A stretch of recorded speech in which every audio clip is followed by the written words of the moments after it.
ओम शांति। आज सुनेंगे 17 अप्रैल 2026 की मुरली। आज की मुरली के मुख्य पॉइंट। बाबा ने कहा, भक्ति मार्ग में बच्चों ने बहुत ठोकरें खाई हैं। रामायण सुनते सुनते रोते हैं, परंतु यह सब दंत कथाएं हैं जिनसे फायदा कुछ भी नहीं। पुकारते हैं, हे पतित पावन आओ, परंतु यह नहीं समझते कि आत्मा ही दुखी होती है। बाबा ने कहा, हम चैतन्य में बहुत हीरे जवाहरों से सजे हुए थे। सतयुग में आत्मा भी पवित्र थी और शरीर भी पवित्र था। वहां फर्स्ट क्लास महल थे, फर्स्ट क्लास गौएं थीं, हर चीज में ताकत थी। अब हर चीज पावरलेस हो गई है। बाबा ने कहा, शिव बाबा ब्रह्मा द्वारा आदि सनातन देवी देवता धर्म स्थापन कर रहे हैं। रावण ने विशियस बनाया और बाप आकर वाइसलेस बनाते हैं। तुम ईश्वरीय मत पर चल रहे हो और बाकी सब आसुरी मत पर चल रहे हैं। बाबा ने कहा, सारा मदर योग पर है, योग से ही विकर्म विनाश होंगे। अभी तुम सच की कमाई कर रहे हो। जो 21 जन्म साथ रहती है, इसका कभी देवाला नहीं निकलता। बाप को याद नहीं करेंगे तो और सब कुछ याद आ जाएगा। इसलिए स्वीट बाबा शिव बाबा को बहुत बहुत याद करो। अब सुनते हैं मुरली को विस्तार से। बाबा ने कहा, मीठे बच्चे, पावन बनो तो रूहानी सेवा के लायक बनेंगे। देही अभिमानी बच्चे रूहानी यात्रा पर रहेंगे और दूसरों को भी यही यात्रा कराएंगे।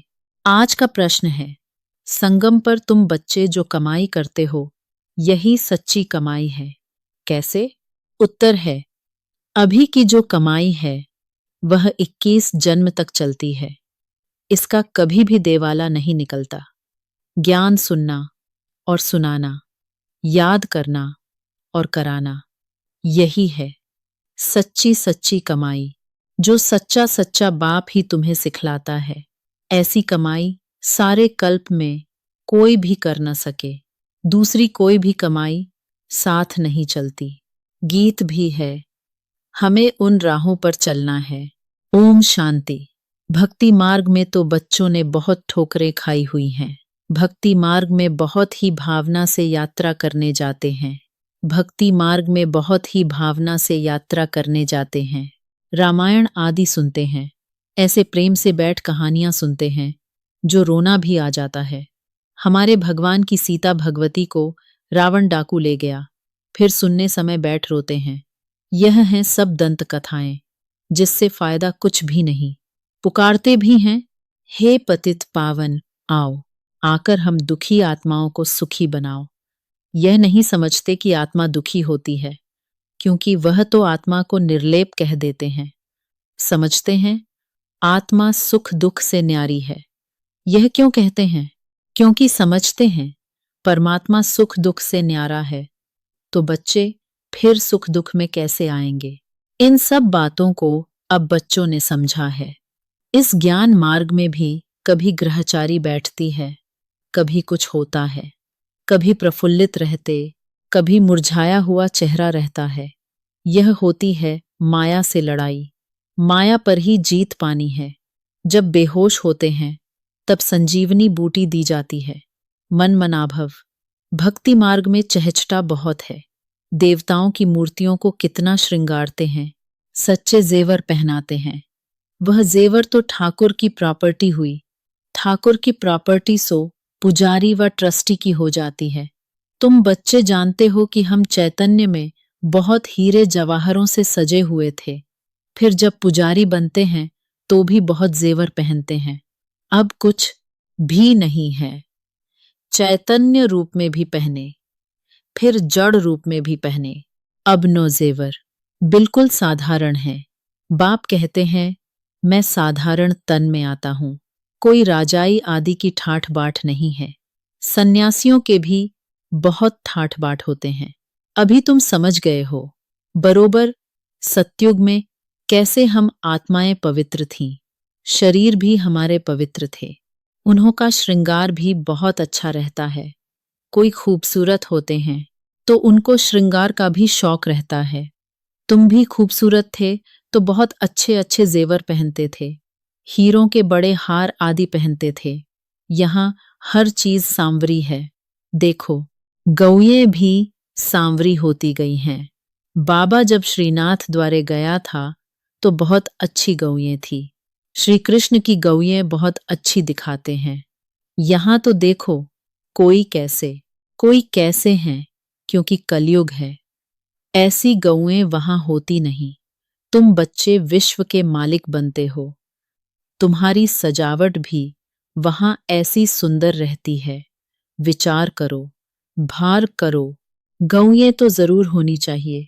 वहां की गौओं का गोबर भी कैसा होता होगा, कितनी ताकत होगी। जमीन को खाद चाहिए ना, खाद डाली जाती है तो अच्छा अनाज पैदा होता है। वहां सब चीजें अच्छी ताकत वाली होती हैं। यहां तो कोई चीज में ताकत नहीं है। हर एक चीज बिल्कुल ही पावरलेस हो गई है। बच्चियां सूक्ष्म वतन में जाती थी, कितने अच्छे अच्छे बड़े फल खाती थी, शूबीरस आदि पीती थी। यह सब साक्षात्कार कराते थे। माली वहां कैसे फल आदि काट कर देते हैं। सूक्ष्म वतन में तो फल आदि हो न सकें।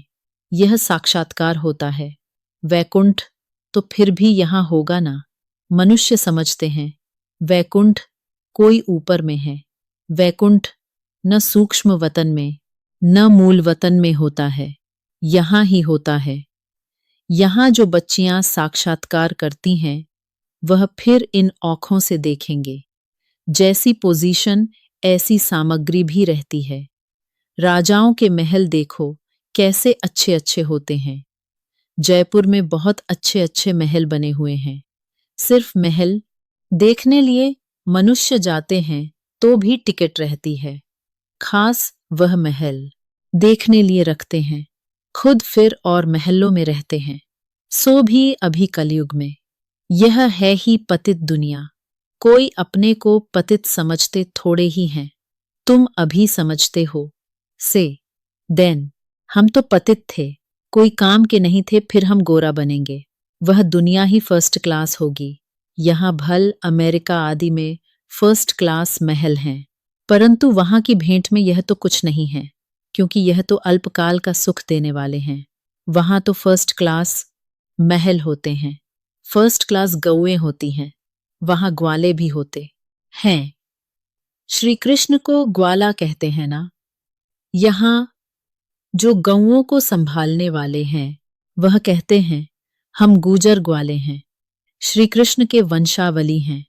वास्तव में श्री कृष्ण के वंशावली नहीं कहेंगे, श्री कृष्ण की राजधानी के कहेंगे। साहूकारों के पास गौएं होंगी तो गुजर संभालने वाले भी होंगे। यह गुजर नाम सतयुग का है, कल की बात है। कल हम आदि सनातन देवी देवता धर्म के थे, फिर पतित बने हैं तो अपने को हिंदू कहला देते हैं। पूछो, तुम आदि सनातन देवी देवता धर्म के हो व हिंदू धर्म के हो? आजकल सब हिंदू लिख देते हैं। हिंदू धर्म किसने स्थापन किया? देवी देवता धर्म किसने स्थापन किया? यह भी कोई नहीं जानते हैं। बाबा यह प्रश्न पूछते हैं, बताओ, आदि सनातन देवी देवता धर्म किसने स्थापन किया? शिव बाबा ब्रह्मा द्वारा कर रहे हैं। राम व शिव बाबा की श्रीमत पर आदि सनातन देवी देवता धर्म स्थापन हुआ। फिर रावण राज्य होता है, विकारों में जाते हैं, भक्ति मार्ग शुरू हो जाता है, तब हिंदू कहलाने लगते हैं। अभी अपने को कोई देवता कह न सके। रावण ने विशेष बनाया, बाप आकर वाइसलेस बनाते हैं। तुम ईश्वरीय मत से देवता बनते हो, बाप ही आकर तुम ब्राह्मणों को देवता बनाते हैं। सीढ़ी कैसे उतरते हैं यह तुम बच्चों की बुद्धि में नंबरवार बैठता है। तुम जानते हो, और सभी मनुष्य आसुरी मत पर चल रहे हैं और तुम ईश्वरीय मत पर चल रहे हो। रावण की मत से सीढ़ी उतरते आए हो। 84 जन्मों के बाद फिर पहला नंबर जन्म होगा। ईश्वरीय बुद्धि से तुम सारे सृष्टि के आदि मध्य अंत को जान जाते हो। यह तुम्हारा जीवन बहुत अमूल्य है। इनकी बहादुरी है। जबकि बाप आकर हमको इतना पावन बनाते हैं, हम रूहानी सेवा के लायक बनते हैं। वह है जिस्मानी सोशल वर्कर जो देह अभिमान में रहते हैं। तुम देही अभिमानी हो, आत्माओं को रूहानी यात्रा पर ले जाते हो। बाप समझाते हैं, तुम सतो प्रधान थे, अभी तमो प्रधान बने हो। सतो प्रधान को पावन, तमो प्रधान को पतित कहा जाता है। आत्मा में ही खाद पड़ी है, आत्मा को ही सतो प्रधान बनाना है। जितना याद में रहेंगे उतना पवित्र बनेंगे, नहीं तो कम पवित्र बनेंगे। पापों का बोझा सिर पर रह जाएगा। आत्माएं तो सभी पवित्र होती हैं, फिर हर एक का पाठ अलग है। सबका एक जैसा पाठ हो न सके। सबसे ऊंच बाबा का पाठ, फिर ब्रह्मा सरस्वती का कितना पाठ है। जो स्थापना करता है वही पालना भी करता है। बड़ा पाठ उनका है। पहले है शिव बाबा, फिर है ब्रह्मा सरस्वती जो पुनर्जन्म में आते हैं। शंकर तो सिर्फ सूक्ष्म रूप धारण करते हैं। ऐसे नहीं कि शंकर कोई शरीर का लोन लेते हैं। श्री कृष्ण को अपना शरीर है। यहाँ सिर्फ शिव बाबा शरीर का लोन लेते हैं। पतित शरीर पतित दुनिया में आकर सेवा करते हैं। मुक्ति जीवन मुक्ति में ले जाने की, पहले मुक्ति में जाना पड़े। नॉलेजफुल एक ही बाप पतित पावन है, उनको ही कहते हैं शिव बाबा। शंकर को बाबा कहते शोभता नहीं है। शिव बाबा अक्षर बहुत मीठा है। शिव के ऊपर कोई अक चढ़ाते हैं, कोई क्या चढ़ाते हैं, कोई दूध भी चढ़ाते हैं। बाप बच्चों को अनेक प्रकार की समझानी देते रहते हैं। बच्चों के लिए समझाया जाता है, सारा मदार योग पर है। योग से ही विकर्म विनाश होंगे। योग वाले को ज्ञान की धारणा भी अच्छी होगी।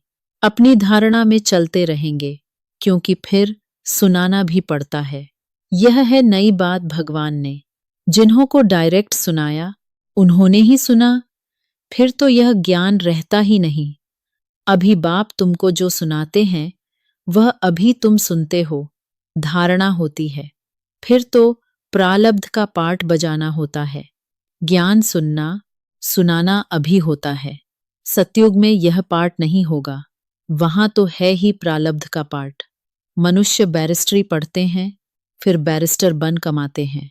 यह कितनी बड़ी कमाई है, इनको दुनिया वाले नहीं जानते। तुम जानते हो, सच्चा बाबा हमको सच्ची कमाई करा रहे हैं। इनका कभी देवाला निकल न सके। अभी तुम सच की कमाई करते हो, वह फिर 21 जन्म साथ रहती है। वह कमाई साथ नहीं देती, यह साथ देने वाली है, तो ऐसी कमाई को साथ देना चाहिए। यह बातें तुम्हारे सिवाय और कोई की बुद्धि में नहीं है। तुम्हारे में भी घड़ी घड़ी कोई भूल जाते हैं। बाप और वर्षे को भूलना नहीं चाहिए। बस बात एक ही है, बाप को याद करो। जिस बाप से 21 जन्म का वर्षा मिलता है, 21 जन्म निरोगी काया रहती है। बुढ़ापे तक अकाले मृत्यु नहीं होती। बच्चों को कितनी खुशी होनी चाहिए। बाप की याद है मुख्य, इसमें ही माया विघ्न डालती है, तूफान लाती है। अनेक प्रकार के तूफान आते हैं। तुम कहेंगे बाप को याद करूं, परंतु कर नहीं सकेंगे। याद में ही बहुत फेल होते हैं। योग की बहुतों में कमी है। जितना हो सके योग में मजबूत होना चाहिए। बाकी बीज और झाड़ का ज्ञान कोई बड़ी बात नहीं है। बाप कहते हैं, मुझे याद करो।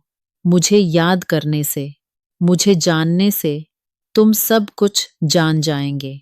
याद में ही सब कुछ भरा हुआ है। स्वीट बाबा, शिव बाबा को याद करना है। ऊंच ते ऊंच है भगवान, श्रेष्ठ ते श्रेष्ठ वह है। ऊंचे से ऊंच वर्षा देते हैं 21 जन्म के लिए। सदा सुखी अमर बनाते हैं। तुम अमरपुरी का मालिक बनते हो, तो ऐसे बाप को बहुत याद करना चाहिए। बाप को याद नहीं करेंगे तो और सब कुछ याद आ जाएगा। अच्छा, मीठे मीठे सिकीलधे बच्चों प्रति मात पिता बाप दादा का याद प्यार और गुड मॉर्निंग। रूहानी बाप की रूहानी बच्चों को नमस्ते। धारणा के लिए मुख्य सार। पहल पॉइंट, यह ईश्वरीय जीवन बहुत बहुत अमूल्य है। इस जीवन में आत्मा और शरीर दोनों को पावन बनाना है। रूहानी यात्रा में रहकर दूसरों को यही यात्रा सिखानी है। दूसरा पॉइंट, जितना हो सके सच की कमाई में लग जाना है। निरोगी बनने के लिए याद में मजबूत होना है। आज का वरदान है, शरीर को ईश्वरीय सेवा के लिए अमानत समझकर कार्य में लगाने वाले नष्टमोहा भव। जैसे कोई की अमानत होती है तो अमानत में अपनापन नहीं होता, ममता भी नहीं होती है। तो यह शरीर भी ईश्वरीय सेवा के लिए एक अमानत है। यह अमानत रूहानी बाप ने दी है, तो जरूर रूहानी बाप की याद रहेगी। अमानत समझने से रूहानियत आएगी, अपनेपन की ममता नहीं रहेगी। यही सहज उपाय है निरंतर योगी नष्ट मोहा बनने का। तो अब रूहानियत की स्थिति को प्रत्यक्ष करो। आज का स्लोगन है, वानप्रस्थ स्थिति में जाना है तो दृष्टि वृत्ति में भी पवित्रता को अंडरलाइन करो। ये अव्यक्त इशारे महान बनने के लिए मधुरता और नम्रता का गुण धारण करो। आपका हर बोल महान हो, हर मनसा संकल्प हर आत्मा के प्रति मधुर हो, हर एक को ऊंचा उठाने का स्वभाव, मधुरता का स्वभाव, निर्माणता का स्वभाव हो। मेरा स्वभाव ऐसा है, यह कभी नहीं बोलना मेरा कहाँ से आया। मेरा तेज बोलने का स्वभाव है, मेरा आवेश में आने का स्वभाव है। स्वभाव के वश होना यही माया है। अब माया जीत बनो। अभिमान व दिल शिकस्त होने के, ईर्ष्या व आवेश में आने के स्वभाव का परिवर्तन करो। ओम शांति।